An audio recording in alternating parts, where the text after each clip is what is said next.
Will is a principal of Ridgepoint School in Twin Rivers Unified School District in Sacramento, California. And Will's story is all about his influence and how he used systems thinking strategies to lead through conflict to building trust. Will, thank you for joining us today. Thank you for the setup, Mary. I appreciate the welcome. Okay. So, as Mary was mentioning, I'm going to tell you a story today from a real life story that happened to me pre-pandemic in the months right before we had shut down.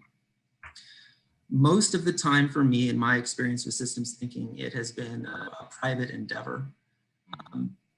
Those times when I can close the door literally of my office and sit down and really think through something before, during, or after a problem I'm trying to solve or a challenge I'm facing. This is a story about something where a problem came to me, a tricky situation, and I had intentional use of the systems thinking habits and tools in order to navigate through it. And so it was rare for me. I usually have that type of occurrence when I'm in a coaching role, but it really lent, the tools and the habits really lent to navigating through this as best I could. So a little bit of background about me. I think I mentioned I have some experience with systems thinking. It's been about 5 or 6 years. In 2018-19, I worked at a different school.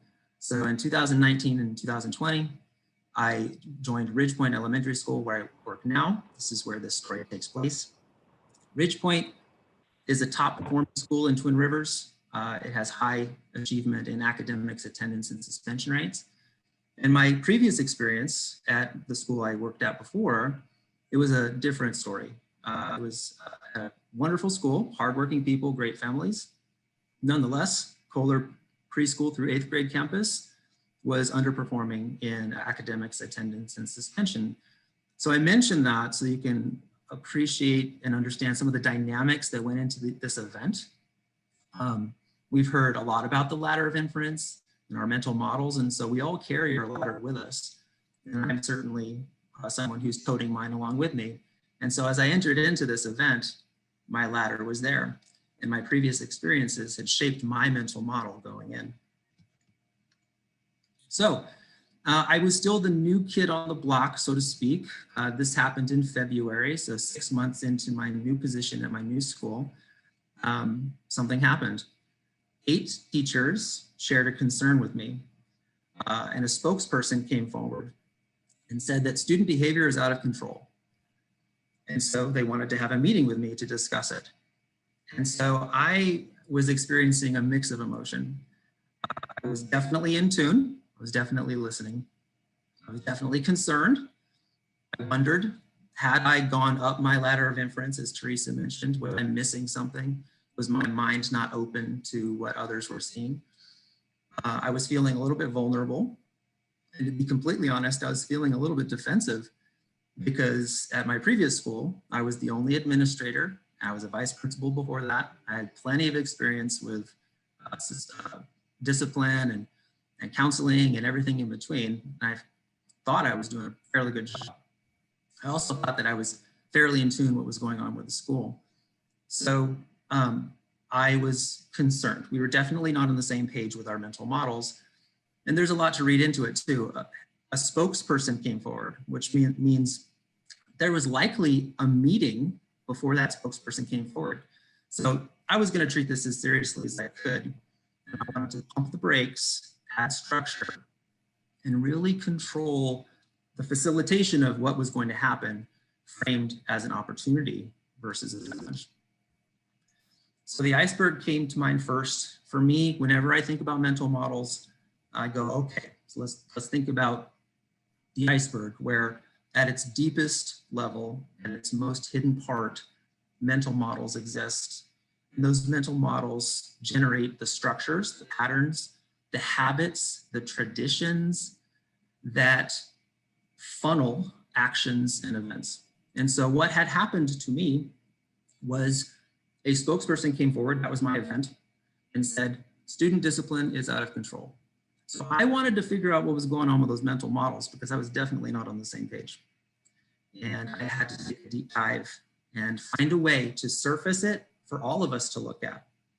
And this is where my thinking becomes less private and more inclusive of others. So we were talking earlier about the habits right before break, about what do we do with the habits and how can we use that intentionally. And then for me, it's usually organic. It either happens before, during, or after something that I'm trying to think through. And I go, okay, what habits am I using?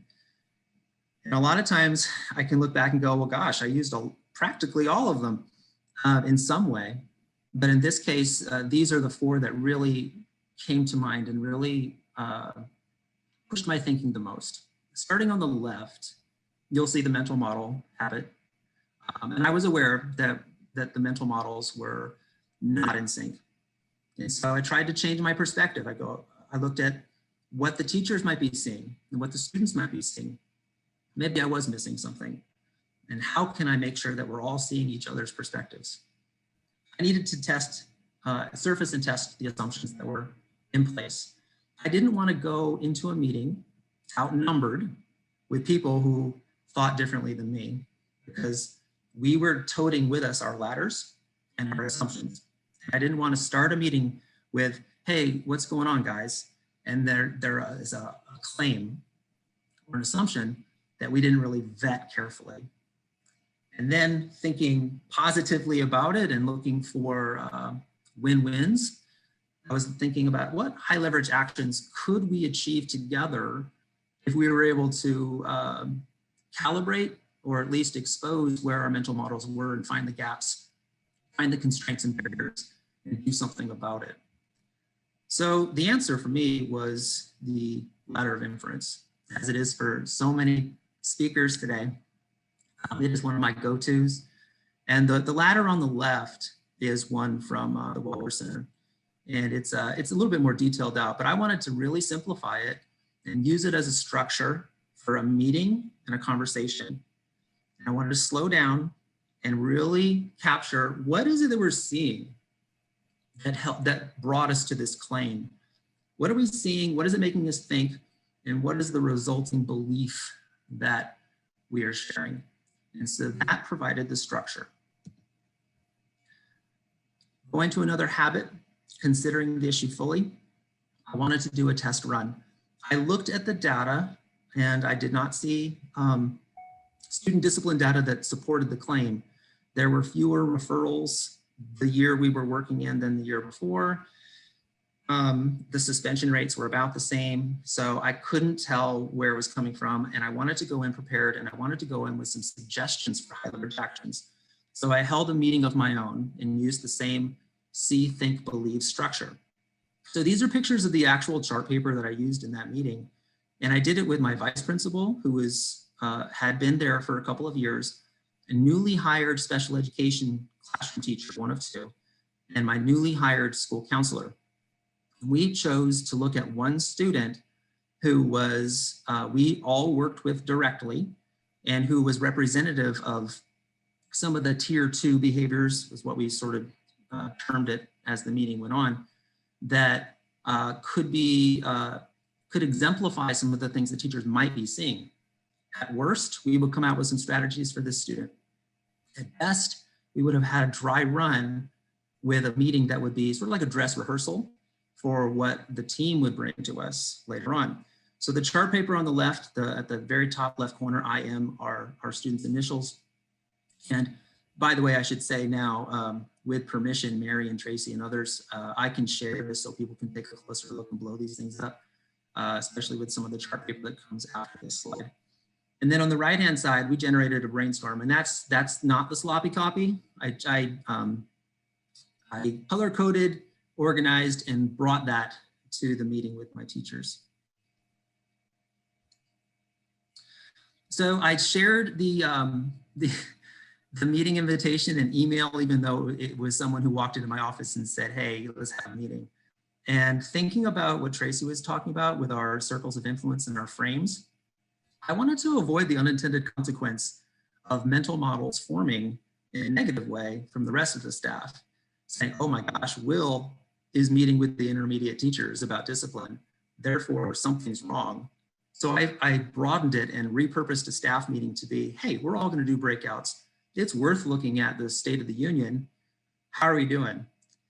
I intentionally used the word seeing in my email because I was going to do a see, think, believe structure. So I was trying to sort of set the tone, set the structure, and get ahead of this a little bit. And so this is the actual email that I sent out. So then we met, and so picture this, it was a classroom, it was after school. There were 8 teachers in there. Several of them, if memory serves, had arms crossed at the beginning of it. Behind and around them was my vice principal, counselor, and special education teacher. I wanted this to be an inclusive meeting, and I wanted to avoid as much as possible any sort of hiccup or resistance, anything that would be perceived that way. So I started on the left, you can see think, and then the third one over there, we added the word wonder along with believe for 2 reasons. It allowed us the opportunity to present a high leverage action. I wonder if we tried this. That came from our pre-dress rehearsal meeting. It allowed for that, opened the door for that. And also Anna, it came from the ELSD, English Language Services Department PD that my staff recently had that same frame, very similar to the ladder of inference for English learner strategies and high quality instruction. So it was familiar and it was safe. And then on the far right, hopefully not blocked by your Zoom screens, is the sloppy brainstorm that we came up with. And if you take a close look, I don't know, let me say now, this is a bit of a non sequitur, so forgive me. My staff is hardworking and really do care about kids. But if you look at the left-hand poster, you'll see a lot of assignment of the responsibility, the causes for what was happening to be outside of the classroom. And that was fine, we could start that way. But with the deliberate, intentional structuring of, okay, we can't think anything unless we see it, it brought us forward. And it brought us to some action items, high leverage action items. On the right-hand side, starred, we agreed we were going to try 3 things. And it set the tone for chapter 1 of this story. And all the while, notice in my little guy down there on the left-hand side holding an iceberg, mindful of mental models, how are they being affected? What is their change over time? We wanted to manage that and keep it positive. And leave the possibility of a next step open. I sent a follow-up email. I wanted to capture some things. I sent everyone the pictures of these charts. And I tried to be intentional with my language again. These are strategies. We talked about strategies and systems, not bad kids.